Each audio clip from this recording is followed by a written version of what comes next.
Dios les bendiga a todos. Vamos a hacer una oración, por favor, si nos ponemos de pie. Dios está aquí para bendecirnos, para hablarnos, para fortalecernos, para todo lo que necesitemos en este día, toda la semana. Él ha prometido estar siempre con nosotros. Amado Dios, te damos gracias por la bendición de hoy, porque no necesitamos pedirla, Señor. Tú ya la tienes para nosotros. Te pedimos que esa bendición llegue a cada uno de los que estamos aquí presentes, Señor. Las familias, los corazones, que tu palabra sea viva y eficaz. Que no sea una religión y un mensaje aprendido en nuestra cabeza, Señor, sino una vivencia, algo que nos lleve a conocerte cada vez más a ti, Señor. Hoy pedimos, Señor, que solo tu Santo Espíritu esté en este lugar y se mueva con libertad en los corazones y en las mentes, Señor. Que todo espíritu inmundo, Señor, toda obra del diablo sea deshecha en tu poderoso nombre. Hoy, Señor Jesús, nos encomendamos a ti para gloria tuya, Señor. Amén. Antes de decirle el tema, quisiera yo comentarle que hay mucha inquietud en las personas respecto a la cuestión del tema de la salvación. Siempre hay como que una cuestión de saber, ¿realmente soy salvo? ¿No soy salvo? Y a veces para muchas personas es un tema bastante delicado. Por ejemplo, en alguna ocasión, platicando con una persona, me decía, oiga, yo soy salvo.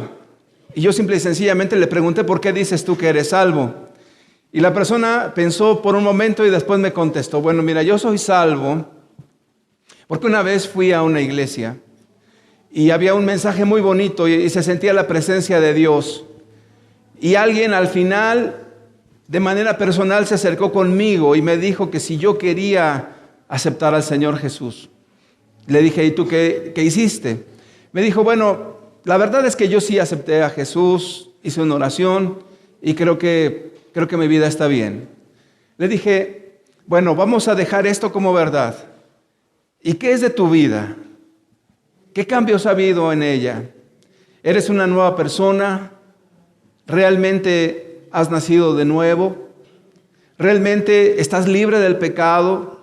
¿Eres una persona que ama a Dios con todo tu corazón, alma, mente y fuerzas?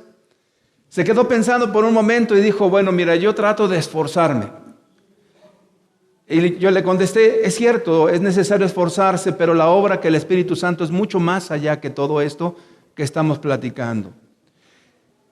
En otra ocasión platicaba con una persona que también me decía, yo soy salvo, y te voy a decir por qué soy salvo. En una ocasión tuve un sueño, una visión donde yo veía cómo Jesús abría los cielos y descendía y venía hacia mí y me decía, yo ya te he perdonado. Desde aquel entonces dijo, yo creo que Dios ya me ha perdonado a mí, soy otra persona.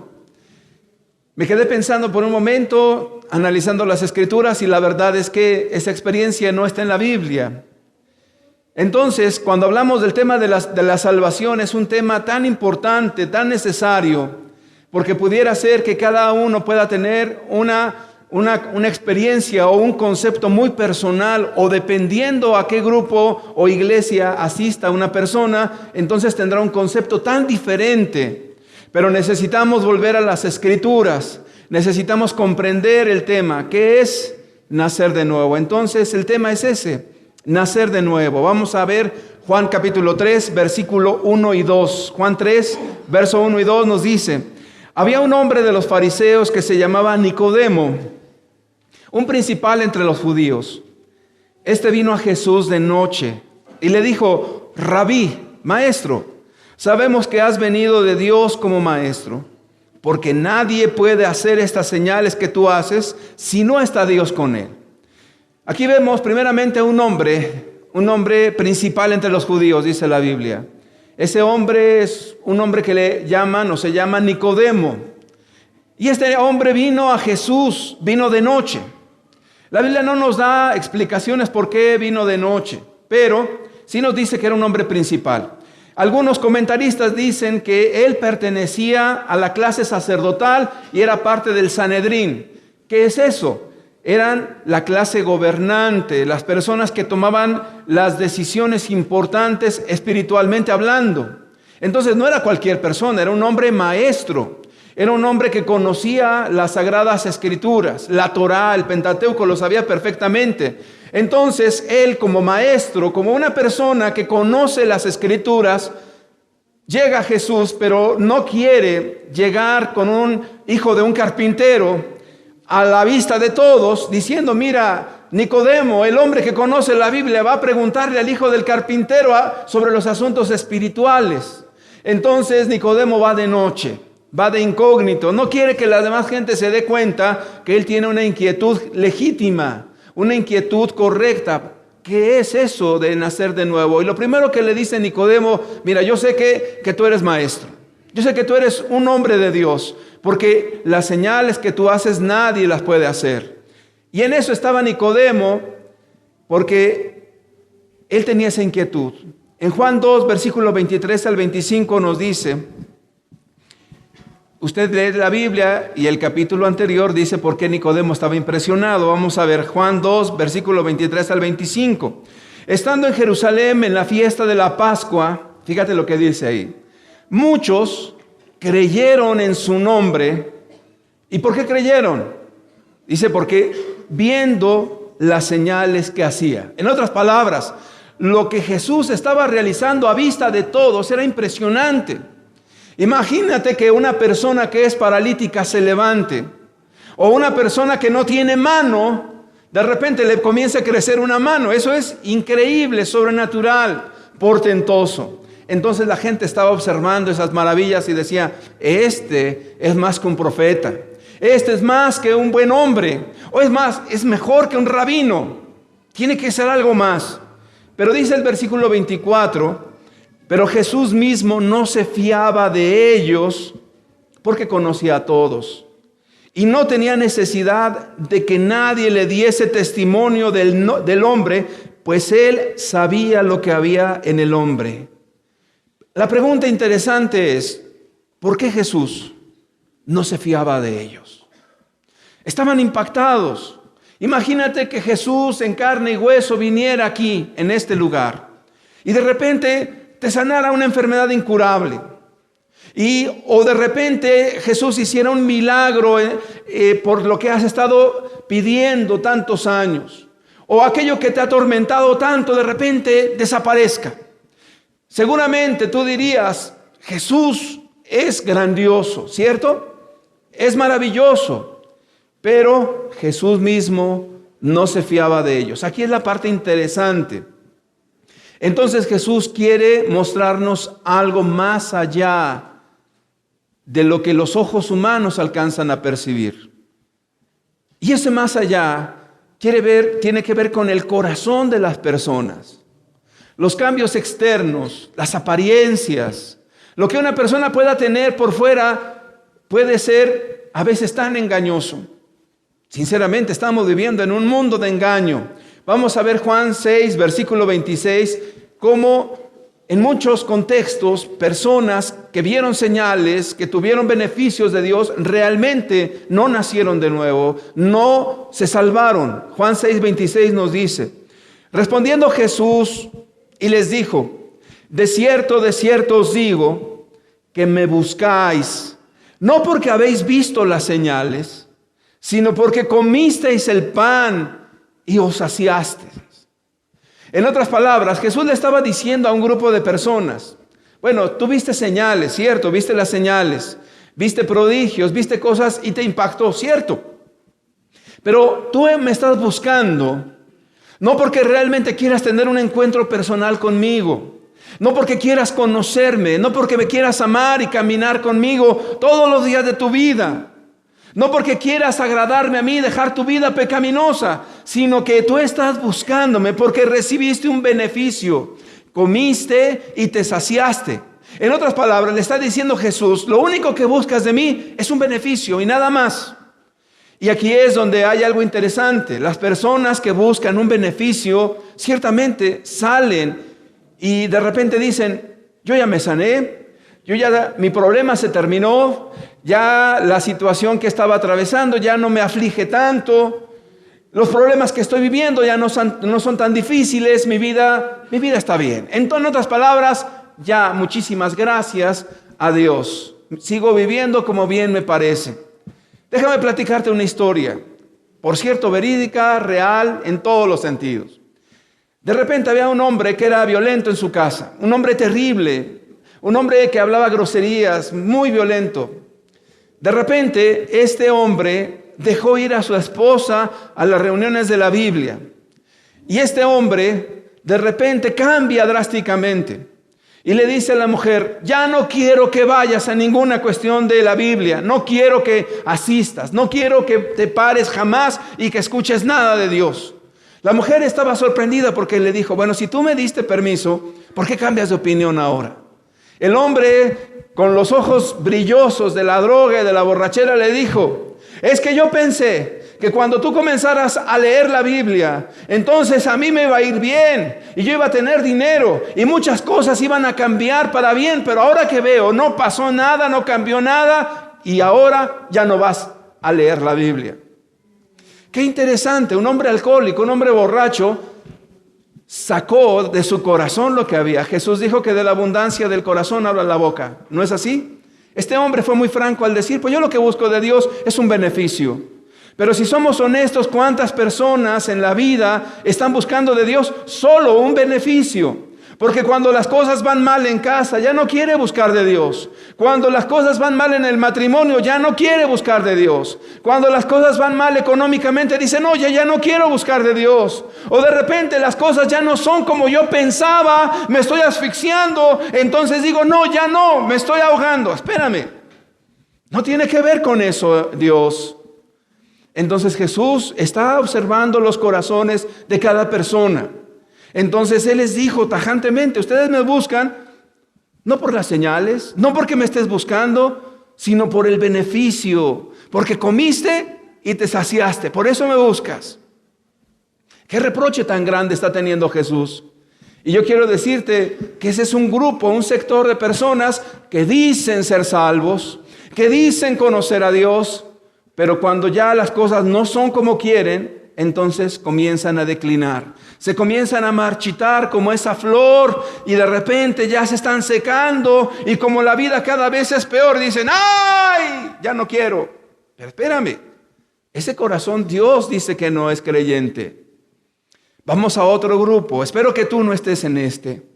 Juan 8:31 nos dice, dijo entonces Jesús a los judíos que habían creído en Él, si vosotros permaneciereis en mi palabra, si permaneces en su palabra, seréis verdaderamente mis discípulos. En otras palabras, Jesús está hablando un principio muy básico en la vida cristiana. Al árbol, por los frutos, los vas a conocer. La vida de un creyente no es cuando todo está bonito. La vida de un creyente es a través del tiempo, porque una persona que en verdad ama a Dios va a dar fruto con perseverancia. No importa si sientes que las cosas van mal, no importa si de repente tu salud ya no está como quisieras anteriormente. No importa si tu vida ahora está yendo de fracaso en fracaso, lo importante es si tienes a Dios y lo estás amando con todo tu corazón. Entonces, las personas que tienen corta duración, aquellas personas que cuando ya su barco comienza a naufragar, entonces ya no quieren nada. Jesús le dijo a esos judíos, si tú permaneces en la palabra, y la palabra permanecer significa alguien que está yendo cuesta arriba, como cuando vas arriba de una montaña, no sé si has experimentado eso. ¿Qué sientes en las piernas cuando vas avanzando cuesta arriba? ¿No te duele? ¿Qué sientes cuando todo es adverso y vas subiendo y vas sintiendo el peso, la dificultad para subir? Quiero decirte que para la vida cristiana se requiere más que ganas y se requieren más que decisiones personales. Se requiere que Dios esté en tu vida para que en medio de la adversidad tú te fortalezcas cada día más. Porque cuando somos débiles, dice la Escritura, entonces somos fuertes por el poder de Dios que actúa en nosotros. Pero Jesús les dijo a ellos, necesitas permanecer. El que no permanece no es creyente. El que permanece 3 meses, 3 años, 6 años y después ya no quiere, no es creyente.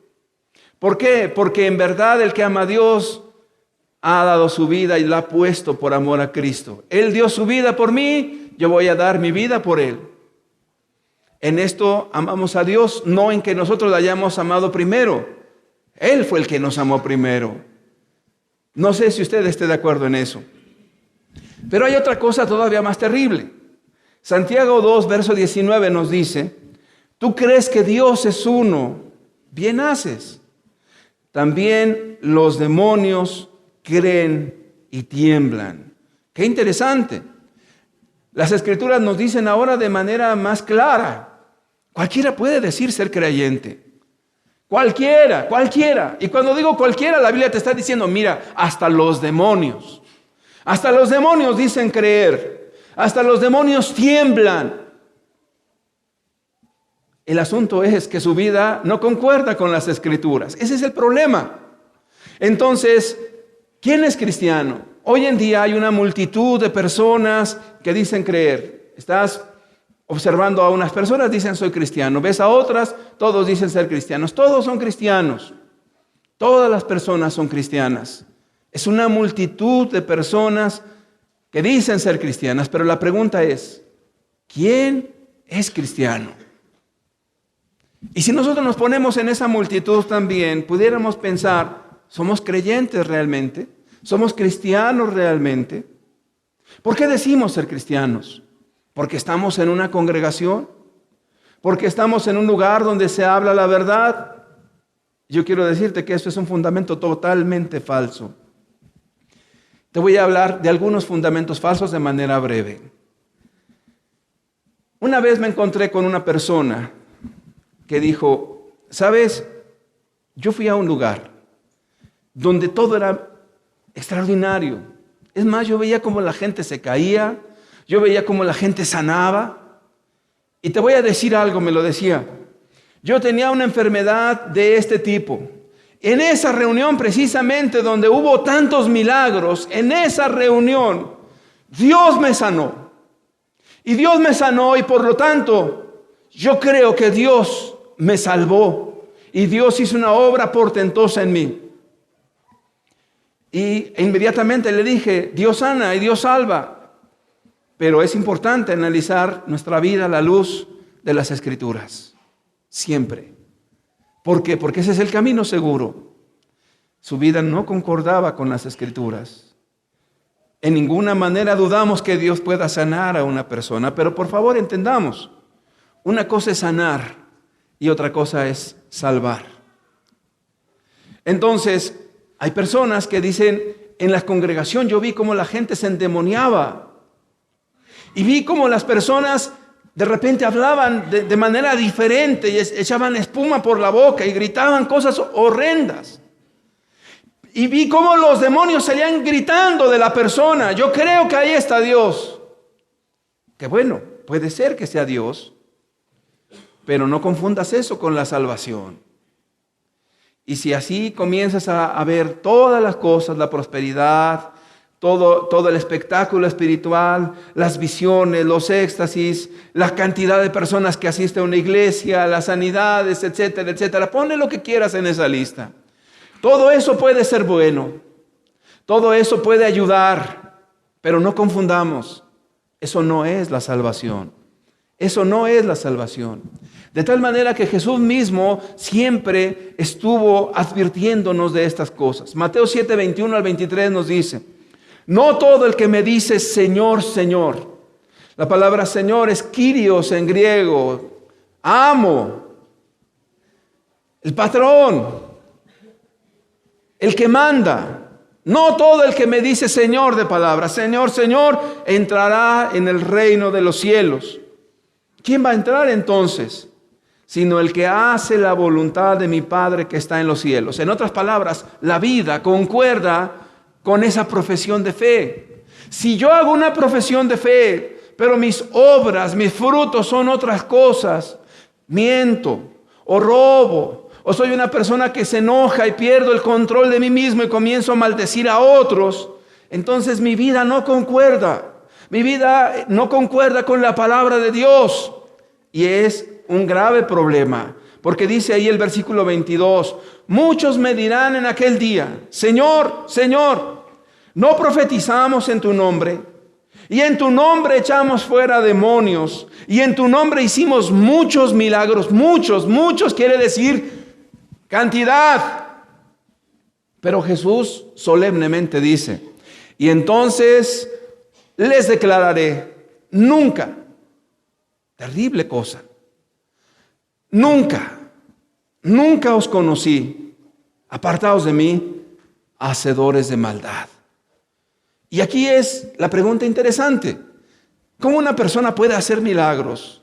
¿Cómo una persona puede echar fuera un demonio? ¿Cómo puede una persona hacer señales y Dios decirle, yo nunca te conocí? Fuiste una persona que vivió en pecado.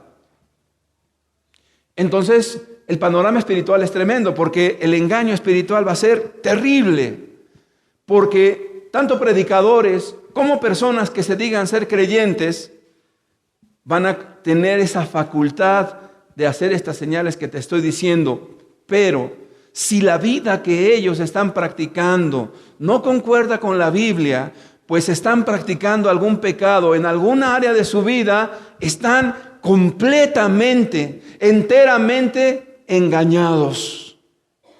Pero el problema no es que estén engañados ellos solamente, sino que también van a engañar a otras personas. Pero entonces, en el fondo, ¿cuál es esa obra? En el fondo es la obra de Satanás. El demonio no quiere que las personas se salven legítimamente. El demonio le interesa que las personas cambien de religión. Al demonio le interesa que las personas hagan cambios externos. Al demonio le interesa que la gente tenga doble vida, doble cara en una iglesia. ¿Por qué? Porque entonces se vuelven en agentes, instrumentos en las manos de Satanás para destruir a los demás. Por eso muchas personas dicen, mira nada más cómo están los cristianos. Mira, ese se dice cristiano y mira, ya lo captaron en la cámara robando. Mira, ese se dice cristiano y está él haciendo cosas indebidas. Mira, ese se dice cristiano y ve lo que está haciendo. Cierto, el diablo sabe bien lo que está haciendo, pero bendito sea Dios, él sabe mejor todavía Dios lo que va a hacer en este mundo. Sigamos adelante con nuestra historia. Ahora entendemos por qué Jesús le dice a Nicodemo algo bien interesante. Vamos a ver Juan 3, verso 3. Cuando llega este Nicodemo con toda las palabrerías de tú eres maestro, hemos visto señales, Jesús ya sabe por dónde va el asunto. Entonces le contesta en el versículo 3. Respondió Jesús y le dijo, fíjate lo que le dijo Jesús, no le dio una disertación teológica, nada más le dice, de cierto te digo. La palabra cierto es, no hay de otra manera, así es. Que el que no naciere de nuevo, no puede ver el reino de Dios. Tajante. ¿Por qué Jesús es tan tajante? ¿Por qué no hubo la oportunidad para el debate teológico? Porque los teólogos les gusta muchísimo debatir y bla, bla, bla, bla, bla, y esta verdad teológica y esta otra verdad, y lo que dice el griego y lo que dice... Espérame, Jesús no quiere entrar en esa controversia. Entonces Jesús le dijo de manera directa, Nicodemo, si tú no naces de nuevo, no puedes entrar al reino de Dios. Así de sencillo. No, la disertación no va a ser cuántos milagros, cuántas sanidades, cuántos cambios. Mira nada más qué bonito te ves, has cambiado mucho. Está bien, qué bueno que cambies. Espérame. Pero lo que dice Jesús es lo siguiente, si tú no naces de nuevo, no puedes entrar al reino de Dios. Entonces Jesús de verdad hizo pedazos la religión de aquel entonces, porque nacer de nuevo no tiene que ver con congregaciones. Nacer de nuevo no tiene que ver con milagros. Nacer de nuevo no tiene que ver con actos externos. Nacer de nuevo no tiene que ver con buenas intenciones siquiera. Nacer de nuevo es un milagro de Dios. Tienes que nacer de nuevo. Entonces, Nicodemo, con su mente teológica, un hombre conocedor de la Torá, un principal en Israel, dice lo siguiente en el verso 4. Nicodemo le dijo, ¿cómo puede un hombre nacer siendo viejo? ¿Cuántos años te gusta que tendría Nicodemo? ¿50? 40 y tantos, entre 40 y 60 vamos a poner a este señor. Oye, si yo tengo 50 años, Jesús, ¿a qué te estás refiriendo? Un hombre de 50 años que tiene que volver a nacer. Y luego, ¿puede acaso entrar por segunda vez en el vientre de su madre y nacer? Nicodemo le estaba diciendo, tú estás diciendo cosas realmente que yo no puedo comprender, son incomprensibles. Las Escrituras nos dicen que el hombre natural no puede comprender las cosas espirituales porque se tienen que discernir espiritualmente. En otras palabras, Nicodemo estaba pensando en el proceso de nacer biológicamente. Yo estoy viejo, entonces ¿qué? ¿Me hago chiquito? ¿Y cómo comienzo yo en este proceso para volverme a meter otra vez en el vientre de mi madre y volver a nacer? Jesús, eso es una locura. Eso es algo inexistente. Eso para nada puede ser. Estás hablando de algo incoherente. Perfecto.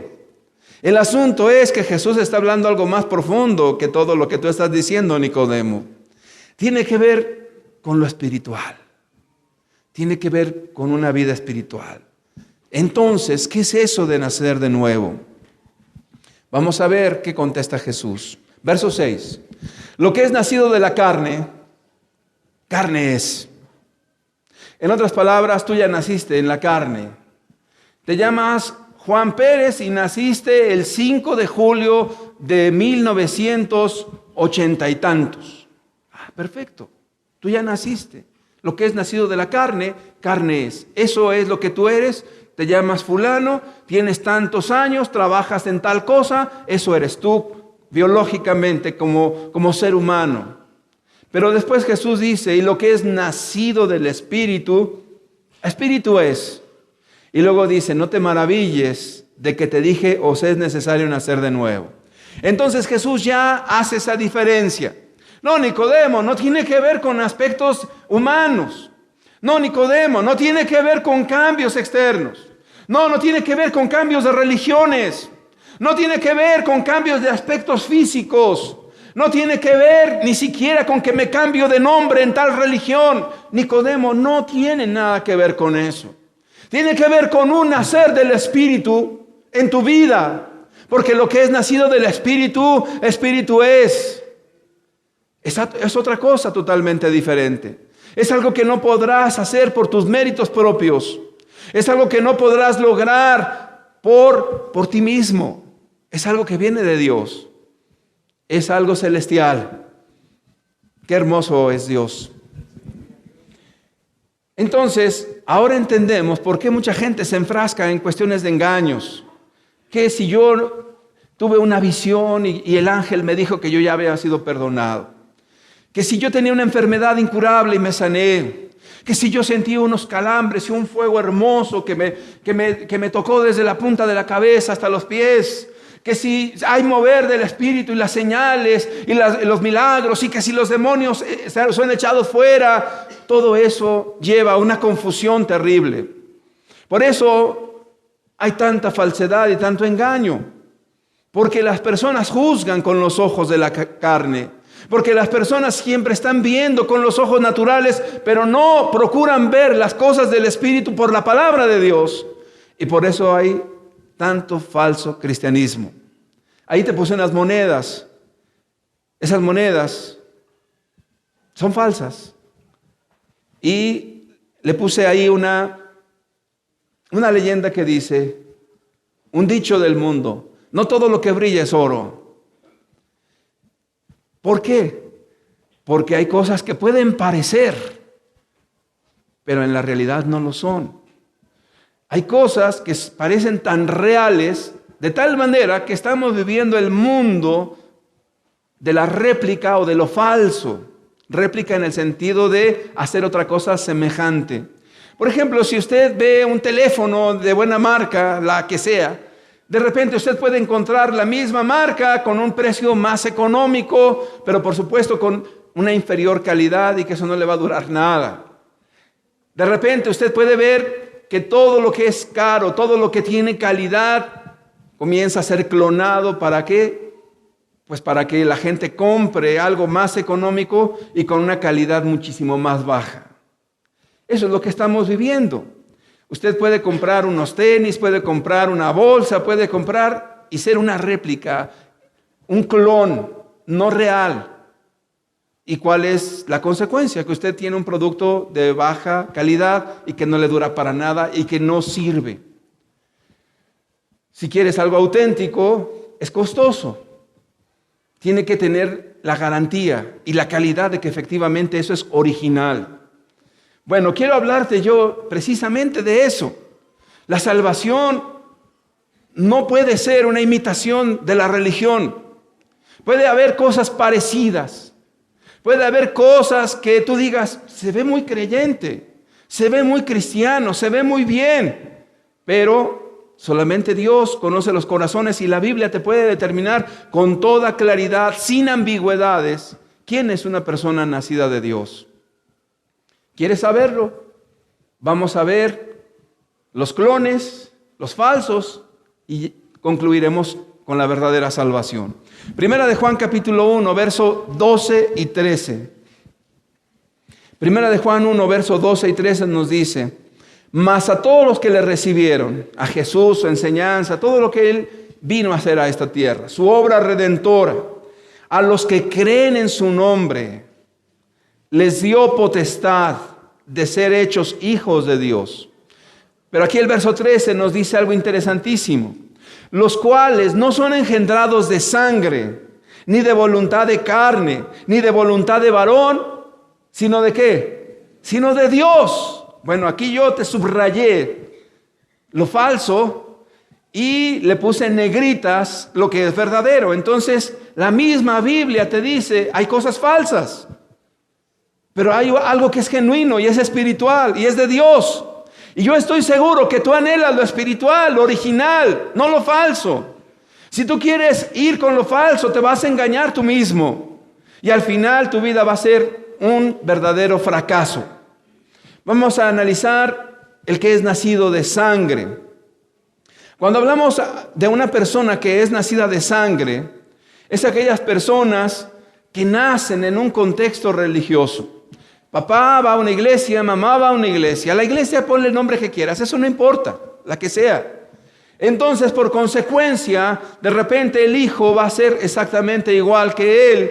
Y entonces dices, ya ves, ya es una persona que es nacida de nuevo. Alguien que ya está salvo. Alguien que está bien con Dios porque nació en un contexto, en una familia de una religión X. Entonces ya, en automático, es una persona creyente. Eso sucede muy a menudo. Usted puede ver a una religión con su corbata y su portafolio y ven a sus niños y ellos están haciendo lo que sus padres, los adultos están haciendo, lo están repitiendo. Y entonces la gente dice, mira nada más qué bonito. Ellos van a ser igualitos a su papá. Cierto, son repeticiones, pero una cosa interesante, no necesariamente estamos hablando de salvación. Juan 8:39 nos dice, Jesús estuvo combatiendo esto. Está hablando a los judíos de aquel entonces. Juan 8:39 dice, respondieron y le dijeron, fíjate lo que le dijeron a Jesús, nuestro patriarca es Abraham. Jesús le dijo, ¿qué les dijo Jesús? Si fueses hijos de Abraham, las obras de Abraham haríais. Pero fíjate qué interesante lo que está diciendo Jesús. Por supuesto que eran descendientes de Abraham. Por supuesto que de carne y sangre eran los parientes de Abraham. Por supuesto. Pero lo que está diciendo Jesús es lo siguiente. Mira, está bien que tu padre es espiritual, que tu mamá es espiritual, que tu abuelita caminó con Dios. Qué bueno. Pero si tú no tienes esa fe viva, personal, ¿de qué te sirve que tu abuela haya sido misionera o que tu abuelo haya sido no sé qué? Si tú en lo personal no tienes esa fe personal con Dios. Entonces lo que estaban diciéndole los judíos a Jesús es, nosotros no te necesitamos. No necesitamos esa salvación de la que hablas. No, por favor, si nosotros, nuestro padre, nuestro descendiente, nuestro patriarca fue el mismísimo Abraham. ¿Qué vamos a andar necesitando una salvación? ¿Qué vamos a andar necesitando esa experiencia contigo, Jesús? Y Jesús les dijo, mira, si tu padre fuera Abraham, si tú en verdad fueras de esa simiente, las mismas obras habría en ti. Entonces no negó la parte de la carne y la sangre, del linaje, pero sí le dijo, tus obras no concuerdan, tu vida no concuerda. Y entiéndame una cosa de una vez, el que tu tía esté en esta congregación o el que alguien esté en esta iglesia y sea creyente, eso no te hace creyente a ti. O el que yo sea creyente no hace creyente a mis hijos. Tiene que ser una fe personal, manifestada en los frutos. Al árbol por los frutos los vas a conocer. Por favor, quitemos este engaño. El que una persona sea muy piadosa no quiere decir que los demás sean piadosos en derredor de él. Por favor, eso no puede ser. Cada quien debe de tener una fe personal. Y va a ser manifiesta por los frutos. Al árbol por los frutos los vas a conocer. ¿Y cuántas veces se confunden las personas? Ay no, pero mire nada más, el hermano se ve espiritual y el hermano se ve lleno de Dios. Pero ay, mira, yo veo a los parientes que... Sí, espérame. El hermano es una cosa y sus parientes son otra. Cada quien dará cuentas a Dios de sí. Jesús dijo, estarán dos acostados en una cama, el uno será tomado y el otro será dejado. Ah, no, el que tu esposa sea una santa, una mujer consagradísima, no quiere decir que el otro sea creyente. ¿O será que sí? ¿Que la esposa es creyente porque la esposa es santa? ¿Y que ya por eso él entonces ya nació de nuevo y ya está salvo? No te engañes, no nos engañemos. Jesús dijo, quiten ese engaño del diablo. No es por parentesco, no es por la sangre. No puede ser. Es algo personal. ¡Qué tremendo! Disculpe si es algo que molesta. Es necesario. La Biblia es clara. No se puede heredar la fe en el sentido de que yo ya soy cristiano, en automático eres cristiano. La Biblia nunca dice eso. Juan 8:41 nos dice, vosotros hacéis las obras de vuestro padre. Jesús les dijo fuerte. Entonces le dijeron, nosotros no somos nacidos de fornicación. Un padre tenemos que es Dios. Ya estaba en una situación tensa el asunto. Ya le estaban diciendo a Jesús, mira, vamos a acabar este asunto pronto. Nuestro padre es Abraham y nuestro padre espiritual es Dios mismo. Y Jesús les dijo, no. Ustedes hacen las obras de su padre. ¡Qué palabra tan tremenda! Es impresionante lo que dijo Jesús.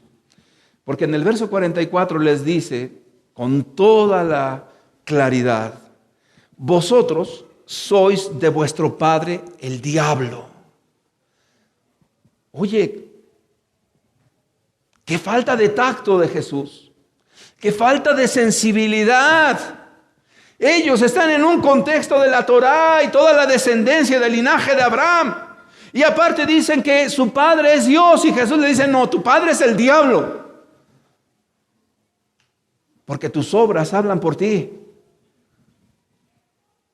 Yo creo que les ha haber enojado eso. ¿No crees? Pero esa palabra nos la tenemos que aplicar nosotros también. Si nuestras obras no son justas, estamos haciendo nuestra propia voluntad. No importa que llevemos 100 años en una denominación. Y no importa que hayamos hecho algunos cambios de afuera. Y no importa que tu pariente sea el apóstol no sé quién. Jesús dijo, vosotros sois de vuestro padre el diablo y los deseos de vuestro padre queréis hacer. Él ha sido homicida desde el principio y no ha permanecido en la verdad, porque no hay verdad en él. Cuando habla mentira, de suyo habla, porque es mentiroso y padre de mentira. Y a mí, porque digo la verdad, no me creéis.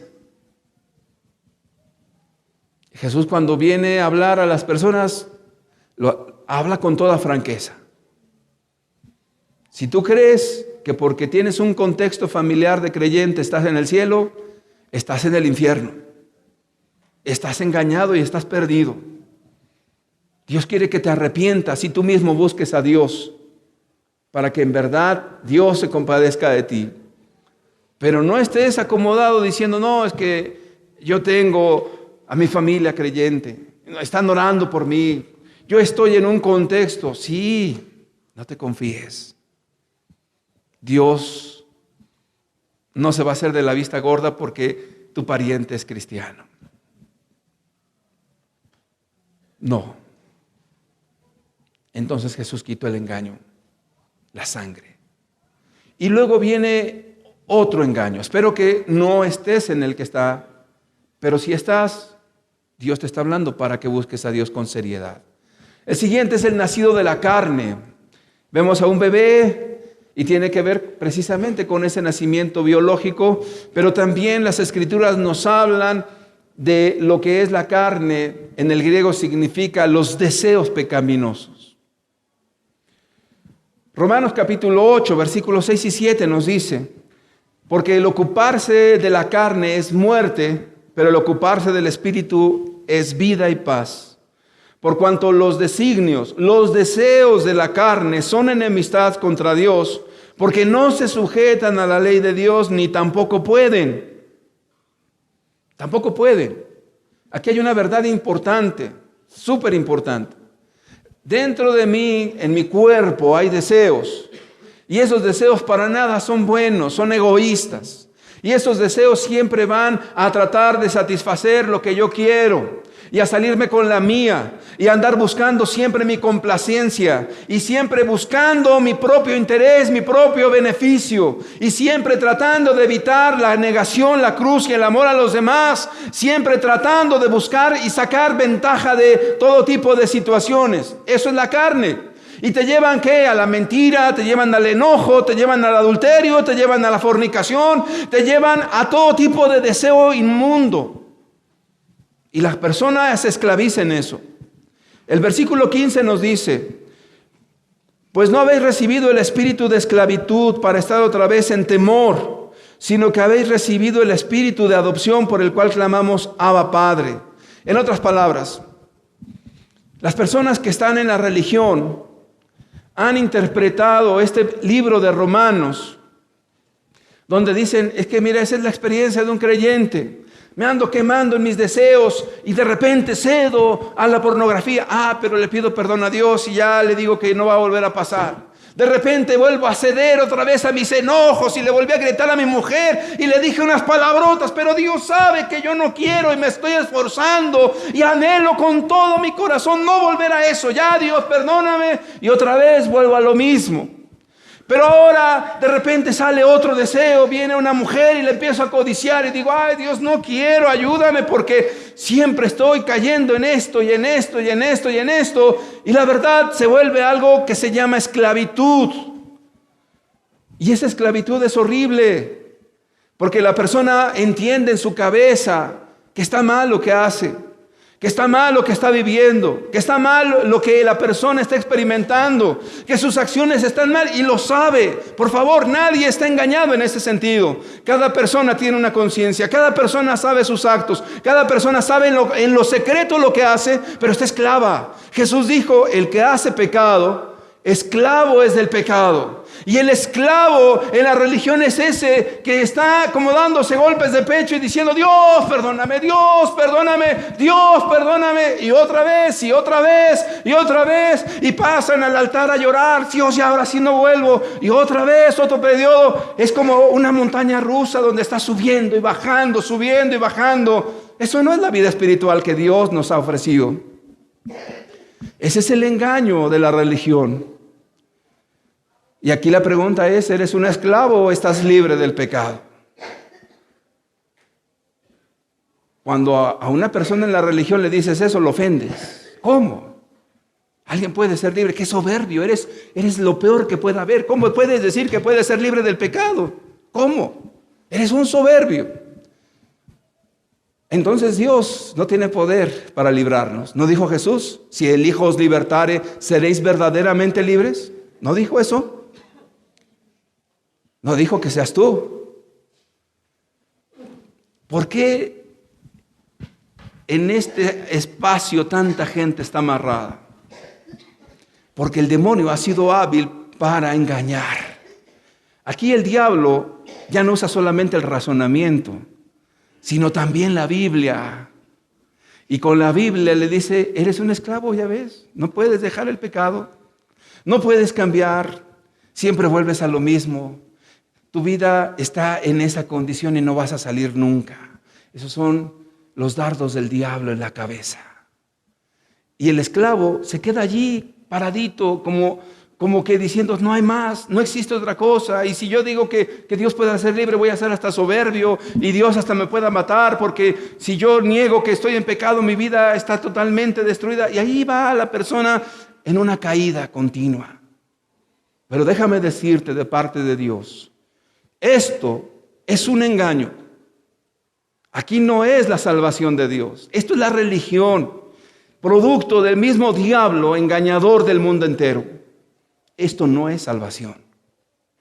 Si esa es tu experiencia, no es salvación. Siguiente falso converso. Voluntad de varón, dice ahí la Escritura, ¿cierto? ¿Y qué es la voluntad de varón? Son esas personas bien intencionadas que te están evangelizando y te están presionando para que tomes una decisión. No hay nada de malo en evangelizar, quiero comentar. Simple y sencillamente yo creo por las Escrituras que la salvación es una obra del Espíritu Santo y que no es producto de la presión humana, donde ahí los padres están obligando a los hijos, ándale hijo, conviértete hijo, tú tienes que ser creyente. Bueno, tiene que ser creyente a fuerzas.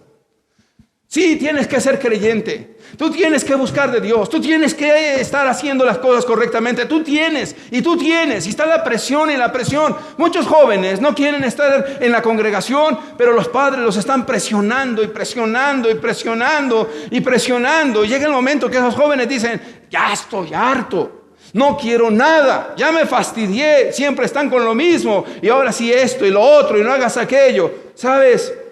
Qué triste historia. ¿Cuándo viste a Jesús hacer eso? No se vuelve ya como las moscas molestísimas, aquellos evangelistas de la religión que te están duro y duro y duro y duro. Están haciendo la obra del Espíritu Santo. ¿Quién los facultó para eso? Dice la Escritura que nadie viene a Jesús si el Espíritu Santo, si el Padre no los trae a Él. Es una obra de Dios. Y quiero aclarar, no estoy en contra del evangelismo. No estoy en contra de hablar de Dios a otras personas. Pero entiende, yo no puedo presionar a una persona a tomar una decisión si no está plenamente convencida por Dios. Si no hay argumentos escriturales para que la persona pueda comprender y buscar a Dios con todo su corazón.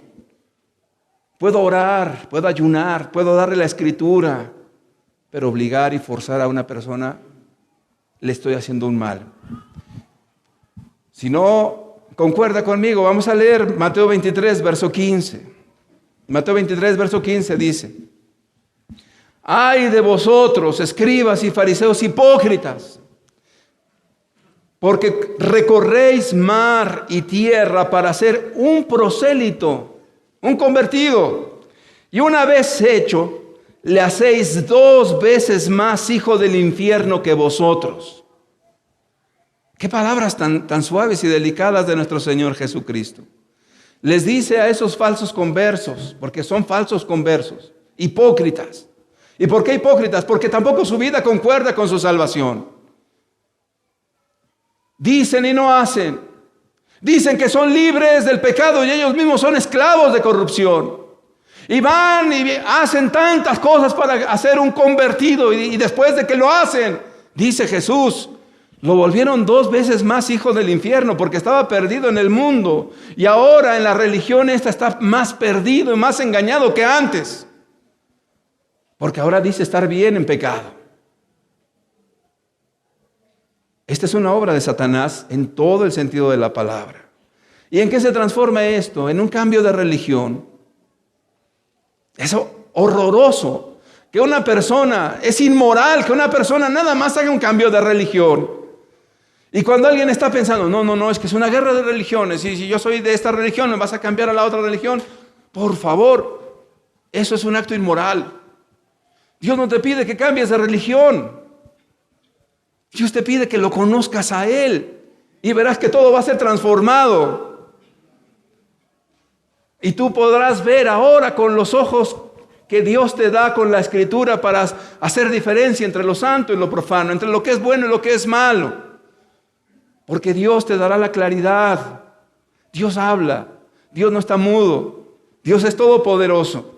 Y cuando una persona ha cambiado de religión, está orgullosa, está feliz y dice, no, yo estoy bien. Porque mira, antes yo era drogadicto, borracho y le pegaba a mi esposa. Ahora nada más ando codiciando en el internet y ando metiéndome y navegando en toda cuanta porquería por ahí se me atraviesa. Pero estoy bien porque yo estaba muy mal antes. Ahora estás menos mal. No puede ser. Y para eso se tienen que inventar muchas doctrinas. No tiene caso hablarlas en este momento. El cambio de religión no cambia nada.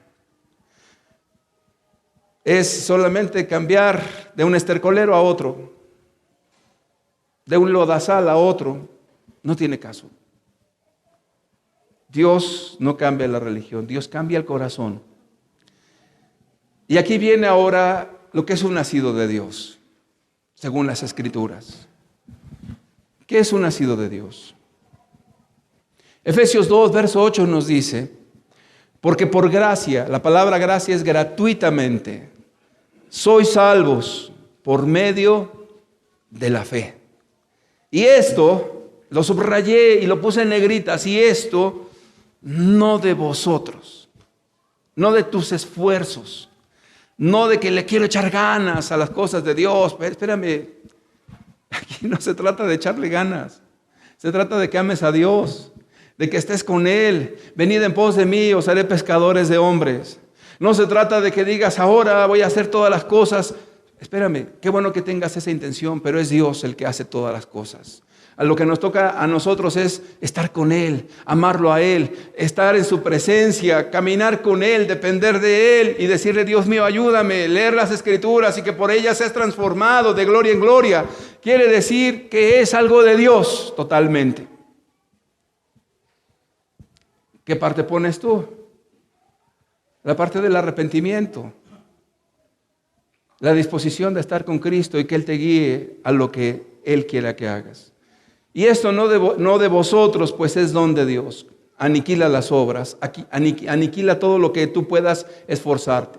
¿Cuál es el grave error que comete una persona que no es creyente? Que siempre se arrepiente o dice arrepentirse y dice, Dios, te prometo que no vuelvas. Espérame. ¿Y si vuelves? ¿Verdad que ahora ya no te crees ni tú mismo? Porque dijiste, no vuelvo, y volviste. Yo aprendí una cosa cuando me convertí. Yo nunca le dije, no vuelvo. Le dije, Dios, ayúdame a caminar contigo para no volver. Eres tú, no yo. A mí lo que me toca es pedirte que tú estés conmigo y caminar contigo. Lo demás tú lo vas a hacer. Y cuando viene un problema, Dios, ayúdame. O cuando viene una situación, una tentación, Dios, no quiero ya esto, yo no deseo esto. ¿Quién es? Es Dios, ayudándonos. Dice las Escrituras que no hay ninguna tentación que sea sobrehumana, sino que fiel es Dios que juntamente con la tentación también dará ¿qué? ¿Dios es mentiroso? No, Dios no es mentiroso, Dios es verdadero. Y si te dice que en una tentación Él te va a dar la salida para que no caigas en eso, Dios no miente. Entonces Dios sí puede librarnos del pecado. Sea Dios veraz y todo hombre mentiroso. La promesa de Ezequiel capítulo 11, verso 19-20 nos dice, y les daré un corazón y un espíritu nuevo pondré dentro de ellos. La obra de salvación no es externa. No comienza con los cambios de afuera a los fariseos. Es que nosotros ya cambiamos la borrachera, el adulterio. Y entonces Jesús les dijo, sepulcros blanqueados. que a la verdad por fuera os mostráis hermosos, pero por dentro estáis llenos de inmundicia y de toda clase de maldad. ¿Dónde empieza la obra del Espíritu Santo? En el corazón. ¿Y qué es el corazón? Es donde tomamos nuestras decisiones.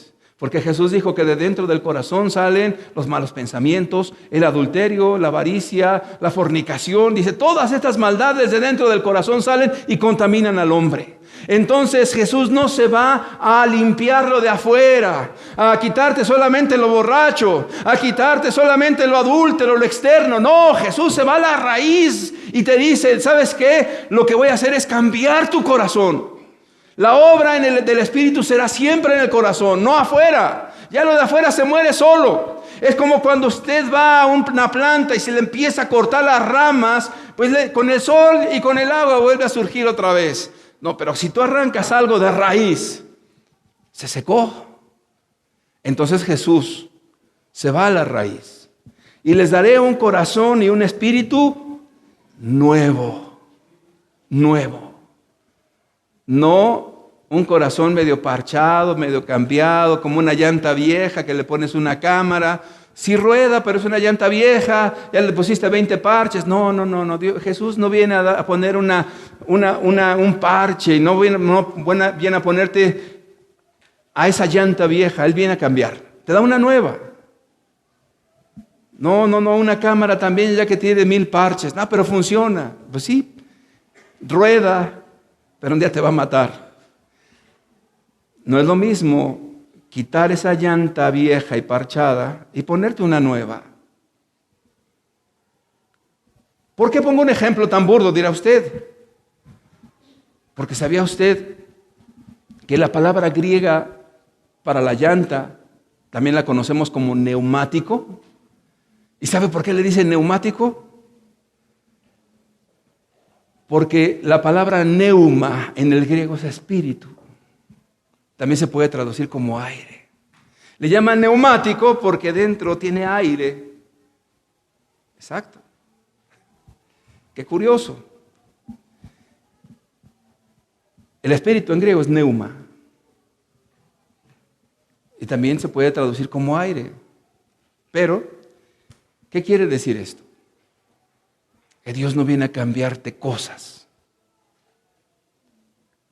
Viene a quitar tu corazón viejo, malvado, perverso, podrido, malintencionado y te pone un corazón nuevo.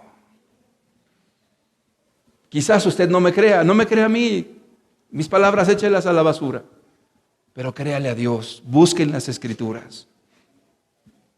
Y un espíritu nuevo pondré dentro de ellos y quitaré el corazón de piedra en medio de su carne y les daré un corazón de carne. ¿Para qué? ¿Cuál es la razón que Dios te da un corazón nuevo? Ahí te lo dice. No solamente son los ríos de agua viva que siento, el gozo que está dentro de mi alma y grito y siento contento y me siento feliz y estoy en un éxtasis. Bendito sea Dios que sientes eso. Pero el resultado no es eso. Ese no es el fin. Aquí te dice, ¿para qué? El verso 20. Para que anden en mis ordenanzas. ¿Para qué Dios te da un corazón nuevo? Para que guardes sus mandamientos. Y guarden mis decretos y los cumplan. Y me sean por pueblo y yo sea ellos por Dios. ¿No te parece un milagro grandioso? Entonces la obra del Espíritu Santo es un nuevo corazón en ti. Y un nuevo corazón no solamente para gozarte en Dios, sino para guardar sus mandamientos, porque el que ama a Dios guarda sus mandamientos. Esa es la obra del Espíritu, una obra que está en el corazón, no afuera, no en las visiones, no en los milagros, no en lo externo, donde la religión ha hecho su nido y los demonios han tratado de desviar a multitudes de gentes para quitarlas del camino de Dios. La obra del Espíritu es en el corazón del hombre. Dios quita el corazón pecaminoso y da un corazón nuevo para que anden en sus mandamientos. Primera de Juan 3:9 dice, y todo aquel que es nacido de Dios no practica el pecado. Ahora, ¿pudiera una persona caer en pecado? Cierto, como lo raro en la vida. Porque Jesús también conoce que las pasiones pecaminosas están batallando en nuestra alma. Y pudiera alguien en algún momento deslizarse o caer o tropezar en algo. Pero Dios le llama a que se arrepienta, que pida perdón y se restaure, vuelva al camino. Entonces la palabra practicar significa aquel que ya habitualmente está viviendo para lo malo, en la mentira, en el enojo, en la amargura, en la pornografía, en la envidia, en la mentira y todos los pecados que quieras poner ahí que están en las Sagradas Escrituras. El que practica el pecado es del diablo, dice. Todo aquel que es nacido de Dios no practica el pecado, porque la simiente de Dios permanece en él, el Espíritu Santo está en ti. Y no puede pecar, porque es nacido de Dios. Es el sello de un hijo de Dios. Romanos 8:16. No necesitas sueños, no necesitas señales, no necesitas que un hombre de carne y hueso te diga, sí, usted ya nació de nuevo. Le vamos a dar un certificado de que en esta honorable congregación, el día fulano de tal, a tales minutos y a tales segundos, usted nació de nuevo. Y está firmada por el pastor, por el diácono y por todo el comité de asociados. Y le vamos a poner el sello.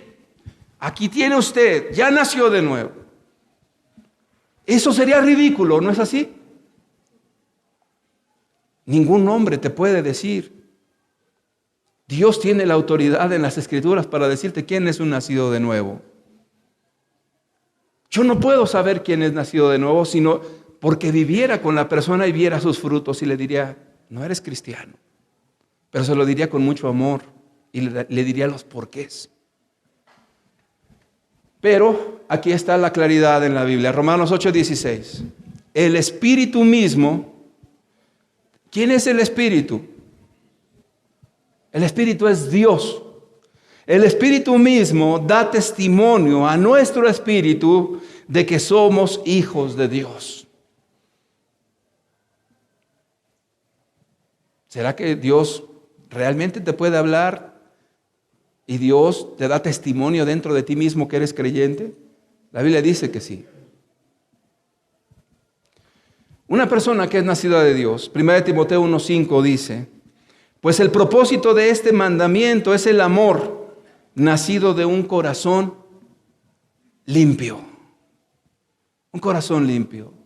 Te ha dado Dios un corazón nuevo. Es un corazón limpio. Y otra vez volvemos al ejemplo del neumático o del carro si tú quieres. ¿Cómo es tu vida sin Dios? Es como el carro viejo. ¿Quién no ha tenido un carro viejo? Dígamelo a mí, yo he tenido muchos carros viejos. Que no le sirve ni el limpiador y que con un hilito usted tiene que andarle jalando para que funcione porque no le funciona. Y sale más caro reparar ese carro viejo que cualquier otra cosa. Entonces le amarra usted un lazo y le jala para que entonces pueda limpiar el parabrisas. O usted tiene que andarle pegando aquí para que funcione a alguna parte del vehículo. O de repente está todo abollado y dices, no, pues cambiarle todas las piezas, mejor lo traigo así. Usted trae un carro viejo que ya le sale humo por todos lados, que no le funciona nada y a veces ni el claxon le funciona. Esa es la vida vieja de una persona. Completamente hundida en el pecado, en la maldad, en el egoísmo y en todas sus perversiones. Y así anda esa persona como un automóvil viejo destartalado. Pero entonces Dios viene no a hacerte una obra de hojalatería. Vamos a limpiarle aquí, mira tu salpicadera que ya está un poco chueca. Ni vamos a cambiarle la defensita que está ya, mira, tantos golpes que la vida y no aprendes. No, Dios no se dedica a la hojalatería. Lo que hace Dios es que toma ese carro viejo, si es que tú estás de acuerdo, y si es que tú te arrepientes, y si es que tú en verdad deseas que tu carro ya está totalmente perdido, y dices, esto no vale nada, y agarra ese carro viejo y lo echa a la basura. ¿Has visto cómo los comprimen a esos carros viejos? Los hacen y queda un cuadrito pequeño, porque eso ya no sirve para nada más que para el fierro viejo. Y entonces Dios te da las llaves de un automóvil completamente nuevo. Jesús nos dice que el que está en Cristo, nueva criatura es. Las cosas viejas pasaron y aquí todas son hechas nuevas. Todas. Pero fíjate que no es lo externo, no es lo externo. Es lo del corazón de las personas. Una persona que ha nacido de nuevo tiene un corazón limpio, tiene una buena conciencia. ¿Te acuerdas que cuando no tienes a Dios, la conciencia te perturbaba a cada momento? Copiabas en el examen y te sentías mal porque eso es deshonestidad. Decías, no, pues me aguanto. Y estabas ahí en el fraude, en la empresa y sentías mal, me aguanto. ¿Qué hiciste con esa pobre conciencia que te dio Dios? La hiciste como piedra. Y ya después pecabas a gusto, ya ni la conciencia te avisaba. Bueno, Dios te da una buena conciencia cuando te salvas. Y te da una fe, ¿qué dice ahí? Una fe, 1 Timoteo 1:15, por favor, si me lo ponen. 1:5. Y una fe no fingida. Dios te da una fe no fingida. Entonces, si dice ahí que Dios te da una fe no fingida, entonces quiere decir que la fe sí se puede fingir. Entonces puede haber muchos falsos hermanitos y muchas falsas hermanitas, porque están fingiendo, están actuando. Pero bueno, Dios conoce los corazones. Romanos 8:14 nos dice, porque todos los que son guiados por el Espíritu de Dios, estos son hijos de Dios. ¿Y qué es eso de que somos guiados por Dios? Que caminamos en íntima comunión con Él y podemos hablarle y preguntarle y Él nos va a dirigir a toda cosa buena. Cuando alguien de repente llega con la lista en un cuaderno, ¿qué piensa usted de esto? ¿Es moral, es inmoral? Y lo otro, y aquello. Tú necesitas el Espíritu Santo. Yo no puedo ser tu conciencia. Yo no puedo ponerme en tus zapatos y estar a cada momento, porque tú entonces necesitarías, como alguien estaba diciendo, un pastor de cabecera, que cada día le estés preguntando y preguntando al pastor y qué va a pasar y qué va a hacer y cómo, oiga, hoy no circula mi carro, ¿lo puedo sacar?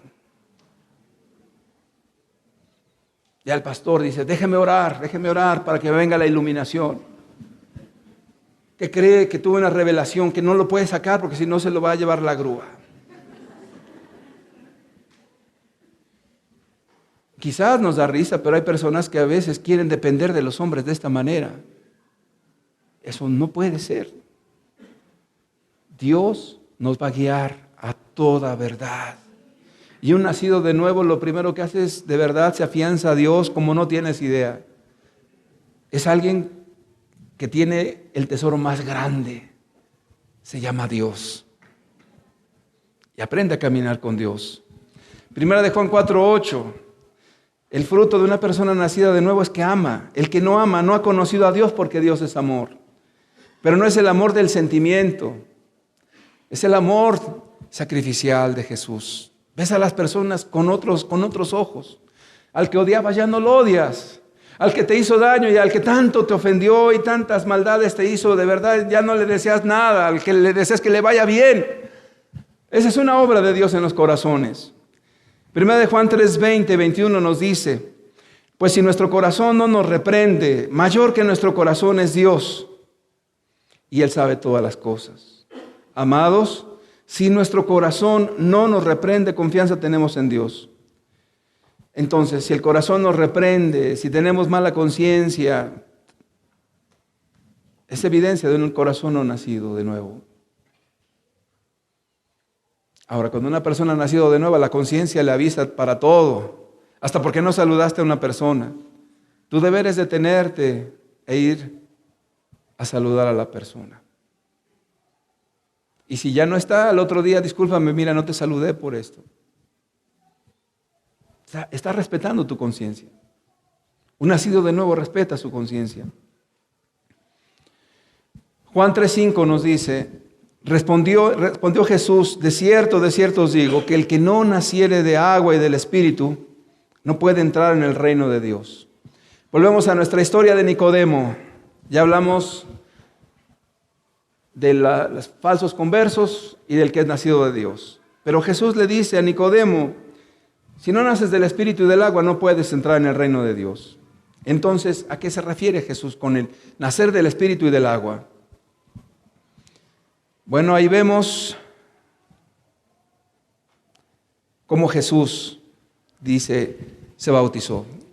Vamos a ver, hay una foto donde se está bautizando Jesús, por favor, si la pueden poner. En Hechos 2:38 nos dice, Pedro dijo, arrepentíos y bautícese cada uno de vosotros en el nombre de Jesucristo para perdón de los pecados y recibiréis el don del Espíritu Santo. Y también dice, el que creyere y fuere bautizado será salvo. Y en Apocalipsis 1:15 nos dice que Jesús tenía su voz como estruendo de muchas aguas. Bueno, entonces cuando hablamos de que es necesario nacer del agua y del Espíritu, una parte es metafórica. Quiere decir que a través de las Escrituras conocemos el camino de salvación. Jesús dijo, escudriñad las Escrituras porque os parece que en ellas encontraréis la vida eterna y ellas dan testimonio de mí. Pero también representa el bautismo en agua. ¿Y qué representa el bautismo en agua? Obviamente, previamente, antes, la persona debió de haberse arrepentido, como dijo Pedro. Romanos 6, verso 3 al 6 nos dice, ¿o no sabéis que todos los que hemos sido bautizados en Cristo Jesús hemos sido bautizados en su muerte?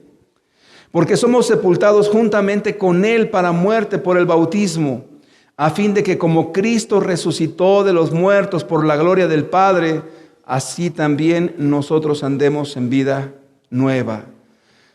Porque si fuimos plantados juntamente con Él en la semejanza de su muerte, así también lo seremos en la de su resurrección.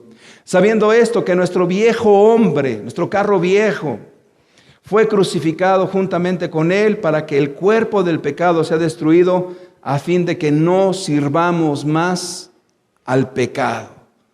Que no sirvamos más al pecado. Entonces, ¿qué representa el bautismo? Es un testimonio público a toda la gente de que en verdad tú has creído en Dios. Y que estás a los ojos de todos, porque somos cartas abiertas leídas por todos, de que tu vida efectivamente le pertenece a Dios. Entonces el agua representa la muerte del viejo hombre. Representa que ya no vas a vivir más al pecado. Pero el bautismo también representa la resurrección de los muertos, que quiere decir que una persona que ha nacido de nuevo también va a resucitar cuando venga Jesús por su santa iglesia, y que eres parte de esa iglesia y que tienes parte con el Señor Jesucristo y que tú eres de las personas que han creído en Él en esta tierra y que están esperando su segunda venida y que te santificas y que vives para su gloria. Eso es lo que representa el bautismo. Termino diciendo lo siguiente, 2 Corintios 5:17. De modo que si alguno está en Cristo, nueva criatura es, nueva, no cambiadita, no jalateada, no, nueva criatura es, otra persona. Las cosas viejas pasaron y he aquí todas son hechas nuevas, todas.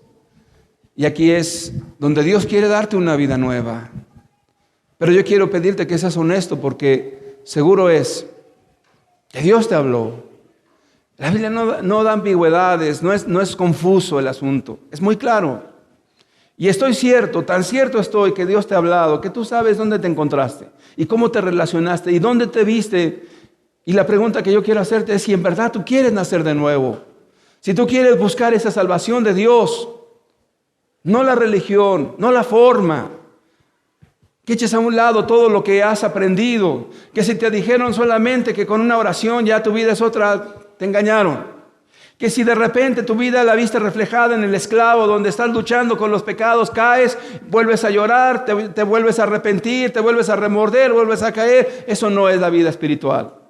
O si eres la persona que de repente dices, no, me voy a esforzar y que le voy a echar todas las ganas para luego verte otra vez involucrado en lo mismo. Tu vida así fracasa continuamente.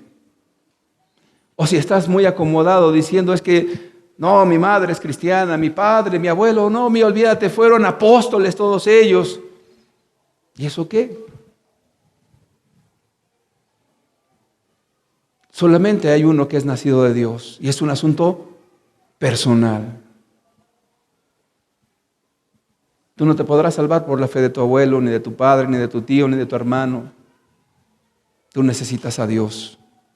Cada uno necesitamos a Dios. Yo quiero pedirte que cierres tus ojos.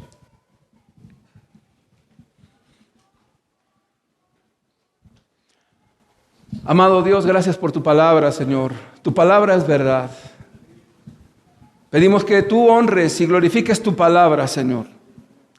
Pedimos que esa palabra, Señor, tenga ese poder, esa autoridad para la cual la has enviado, Señor. Y tú has enviado tu palabra, Señor, para dar vida y vida en abundancia. Y has enviado tu palabra, Señor, para que por ella seamos salvos. El arrepentimiento y la fe, Señor, no hay otro camino. Oh Señor, porque tú has prometido, Señor, que ibas a dar un corazón nuevo, Señor, para obedecer tus mandamientos, que nos ibas a dar una vida nueva, porque el que está en Cristo nueva criatura es y las cosas viejas han pasado, porque el que está en ti, Señor, ha pasado de muerte a vida, de las tinieblas a la luz admirable. Señor, que la religión falsa, la religión farisaica de cambios externos no venga, Señor, a traer muerte a las personas. Tú eres el camino, la verdad y la vida, Señor. No hay otro camino. Tú eres el único camino. No hay muchas formas. El Evangelio es la única forma, Señor. El arrepentimiento y la fe. Señor, porque esa salvación no es un esfuerzo propio. Es un don gratuito. Líbranos del error. Líbranos del engaño, Señor. Que tu Santo Espíritu que está aquí dé testimonio de tu palabra. Dé testimonio de lo que tú has establecido, Dios. Quita toda palabra de hombre. Si hay algo mío, quítalo, Dios, quítalo. Que sea tu palabra solamente. Porque ella es el camino seguro a la vida eterna. Que nadie esté pensando en otra persona. Esto es algo muy, muy personal e íntimo, Señor. Háblale a los jóvenes. Háblale a la persona que lleva mucho tiempo entre nosotros y no ha comprendido esto, Señor. Háblale al que se dice creyente y no lo es, sino que engaña su corazón.